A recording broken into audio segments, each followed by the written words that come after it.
I was sitting in my leather chair in the garage when Caroline told me she needed the house to feel like hers again. That was the exact phrase. Not ours. Hers. 23 years of marriage. And suddenly the 2,400 square feet we'd bought together when Emily was still in diapers had become her personal kingdom, and I was the exile. David, you understand, right? I just need space. Real space. Not you hovering around all the time with your tools and your projects. Maybe the garage apartment would work better for you. The garage apartment.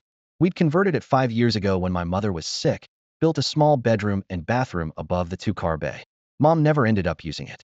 She died in hospice instead, holding my hand, apologizing for being a burden. She never was. Caroline had been relieved, though. I remember that clearly. Relieved she wouldn't have to share her kitchen. For how long? I asked, keeping my voice level. I'd learned that tone over 2 decades as a municipal water engineer. Calm under pressure. Never escalate. I don't know, David. Until I can breathe again. I moved my things that night. Clothes in black garbage bags. Toiletries in a cardboard box. Caroline watched from the kitchen window, her silhouette backlit, arms crossed. Emily texted me around 10. Mom says you're giving her space. That's really mature, Dad. She was 26, living in Seattle, working in tech. She visited twice a year, always stayed 3 days maximum. Always had urgent work emails to answer. The garage apartment was cold in March.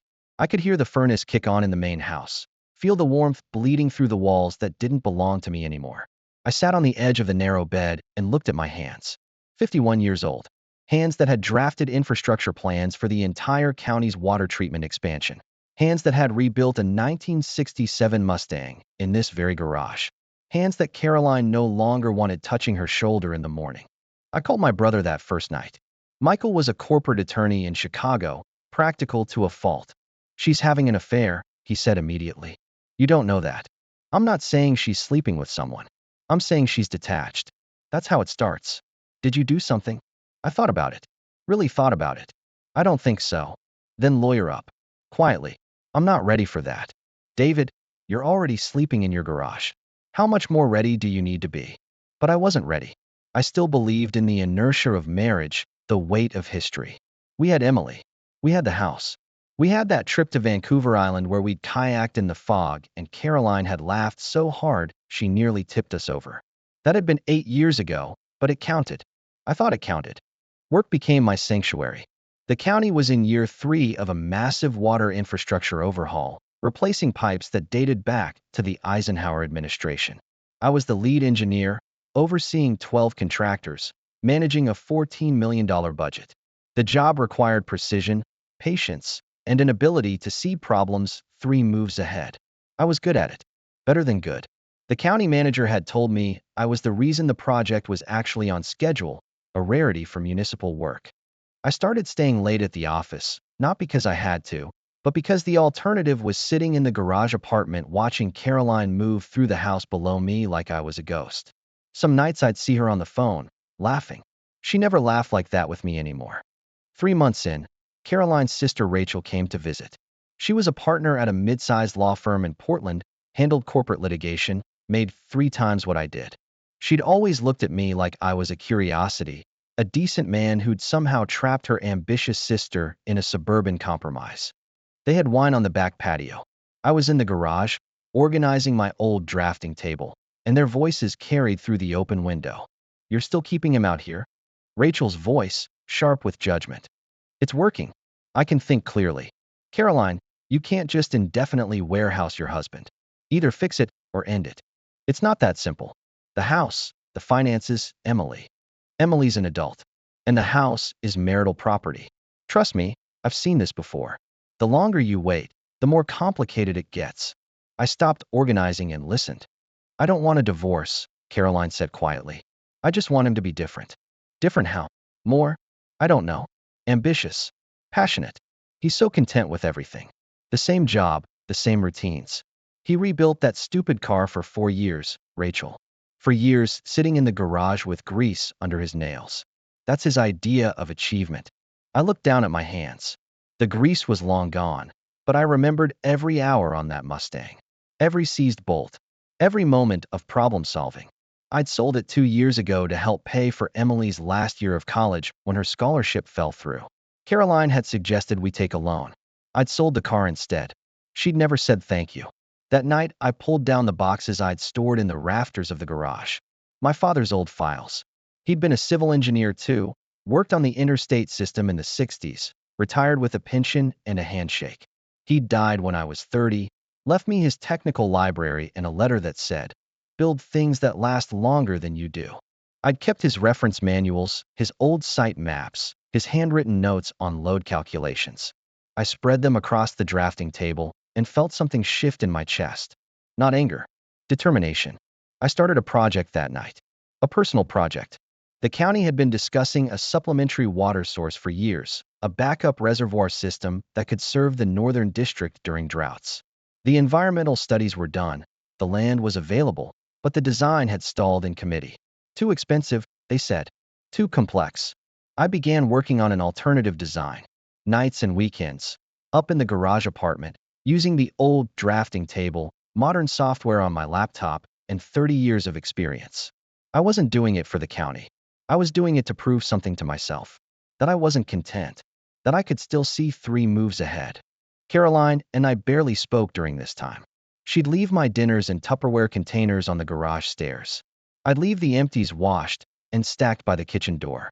We'd exchange maybe 20 words a week.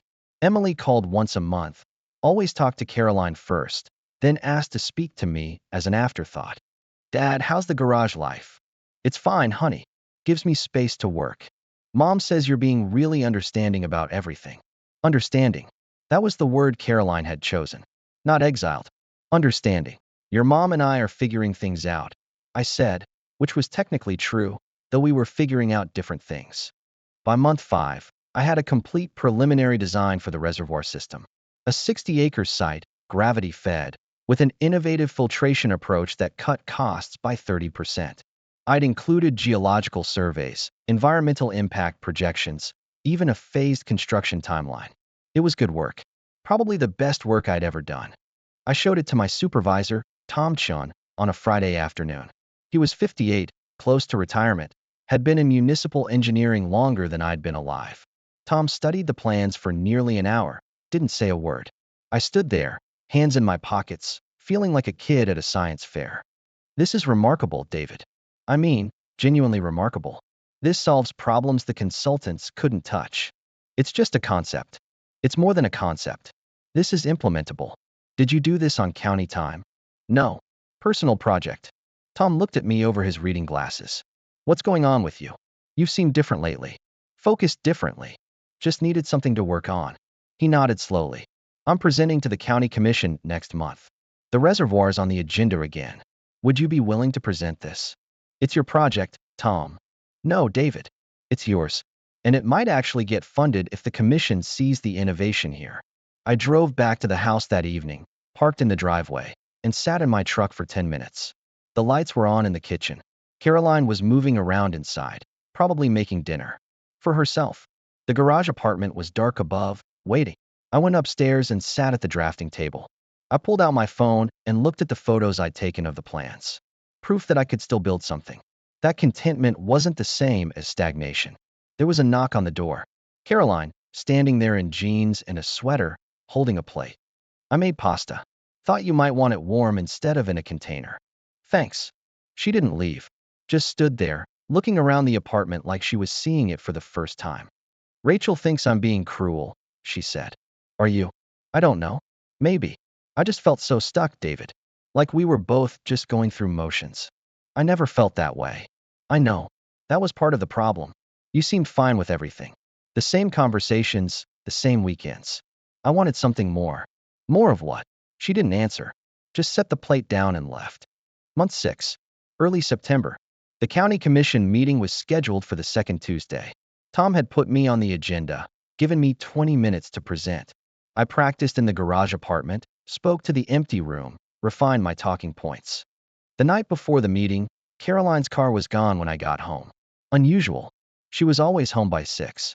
I went up to the apartment, changed clothes, rehearsed one more time. My phone rang at 8. "Emily." "Dad. I'm at the hospital with Mom." Everything stopped. "What happened?" "She's okay. She had chest pains at Rachel's house. They brought her to Portland General. It's not a heart attack. They think it's anxiety, but they're keeping her overnight for observation. I'm coming up." Dad, it's 3 hours. She's stable. Rachel's here. Come in the morning if the tests show anything. I sat down on the bed. 23 years. 6 months in the garage.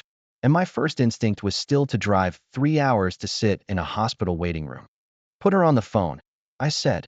There was a pause, some muffled conversation, then Caroline's voice. Tired. Scared. David, you okay? I think so. I'm sorry. I don't know why I'm calling you. I'm still your husband, Caroline. Silence. Then, quietly, I know. I'll come up if you need me. The meeting. Tom said you're presenting tomorrow. You talked to Tom. He called the house looking for you. I told him you were probably at the office. He told me about the reservoir project. He said it was brilliant. I didn't know what to say. David, why didn't you tell me you were working on something like that? You said I was too content. Another silence. Longer this time. I've been horrible to you, she whispered. You've been unhappy. That's not the same as horrible, but I've been both. Rachel said I was punishing you for not being someone you never were. She's right. Caroline, do the presentation. I'll be fine. We'll talk when I get home. She hung up. I sat there holding the phone, feeling the weight of 6 months dissolve and reform into something different. Not forgiveness. Not yet. But possibility. The commission meeting was in the county administrative building, a 1970s concrete structure with fluorescent lighting and carpet that smelled like decades of budget cuts. I wore my good suit, brought 3 copies of the full proposal, and set up my laptop for the digital presentation. Tom introduced me. David Merrick has been with the county for 19 years. What you're about to see represents innovation at the municipal level that we rarely achieve. I'm proud to work with him. I presented for 18 minutes. Showed the site analysis, the cost projections, the environmental benefits, the construction timeline. The commissioners asked questions. Sharp questions. I answered them all. Commissioner Williams, a retired businessman who usually voted against infrastructure spending, leaned forward. Mr. Merrick, this is substantially different from the consultant proposals we've seen. Why did they miss this approach? Different priorities, sir. Consultants optimize for consultant billable hours. I optimized for what actually needs to be built. There was laughter. Approving laughter. The vote was unanimous. 14 million in funding. A 2-year timeline. My design. My project. Tom shook my hand afterward. You just changed your career trajectory. You know that. I drove home in a daze. The house was dark when I pulled in. Caroline was still in Portland. The garage apartment felt different somehow. Less like exile. More like the place where I'd rebuilt myself. Caroline came home 2 days later. Rachel drove her, helped her inside, then left without saying much to me. I watched from the garage window. That evening, Caroline came out to the apartment. Knocked softly. Can I come in? It's still your property. She flinched. Sorry. She sat in the chair by the drafting table, looked at the remaining plans I had scattered there.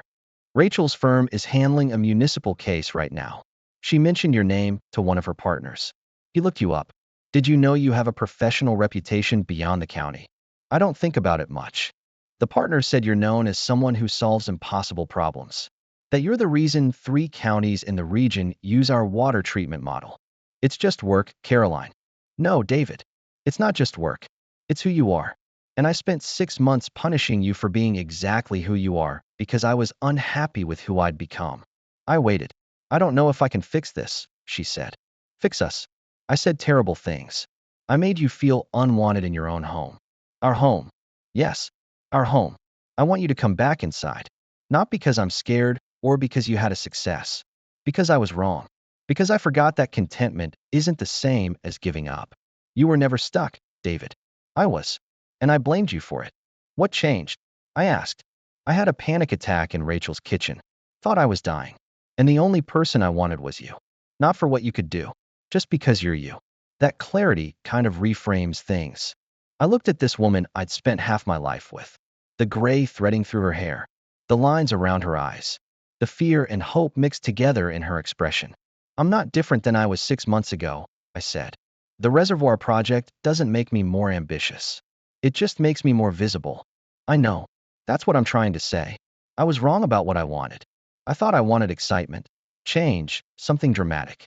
But I think I was just scared of getting older, of our life being ordinary. I made ordinary into an insult when it's actually an achievement. Caroline, I can't come back and pretend 6 months didn't happen. I'm not asking you to. I'm asking if we can start from here. From honest. From both of us being who we actually are. I thought about my mother, apologizing for being a burden. About my father's letter about building things that last. About Emily, busy in Seattle, unaware that her parents had been dissolving in slow motion. We should probably talk to someone, I said. A counselor. Rachel recommended someone. I already called. Of course you did. She smiled. Small, tentative. I'm still organized. Even in crisis. That's one of the things I love about you. Her eyes filled. You still love me? After everything. Caroline, I sold a car I spent 4 years restoring to keep our daughter from taking loans. I slept in a garage for 6 months because you asked me to. Love was never the question.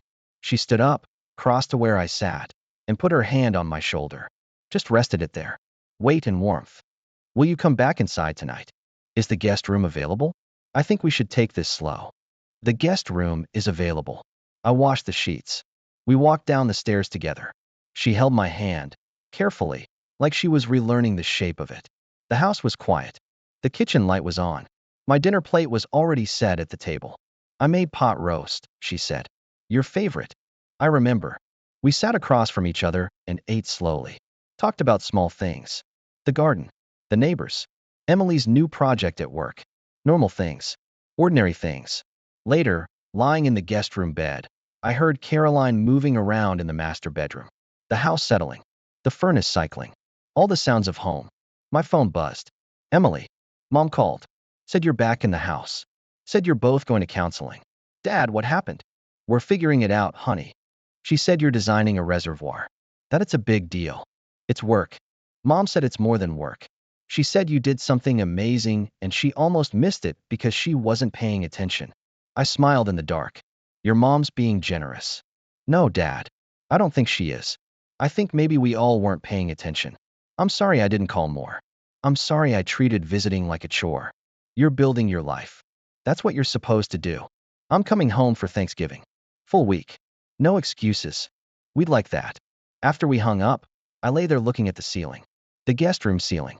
Not the garage apartment ceiling. It felt like progress. The counseling started 2 weeks later. Dr. Patricia Morrison, 60s, calm, incisive. She made us each talk without interruption for 20 minutes in the first session. Caroline cried. I didn't. I just explained, methodically, what 6 months in the garage had felt like. What being told I was too content had done to my sense of self. Dr. Morrison looked at Caroline when I finished. You weaponized his stability against him. You understand that. Caroline nodded, miserable. And David, you retreated instead of fighting. You accepted exile because you thought patience would win. You understand that that's also a choice. I nodded. So we have two people who love each other but stopped knowing how to be married to each other. That's fixable. If you both want to fix it. We met with her every week. Talked about expectations, disappointments, the ways marriage erodes when you stop maintaining it. Caroline admitted she'd felt invisible as she got older, like her value was diminishing. She projected that onto our marriage, decided I was the problem instead of looking inward. I admitted I'd stopped really seeing her, too. Stopped asking about her life beyond the logistics. Stopped being curious. You both turned each other into furniture, Dr. Morrison said. Familiar, useful, unremarkable.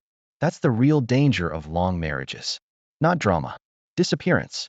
By Thanksgiving, I'd moved back into the master bedroom.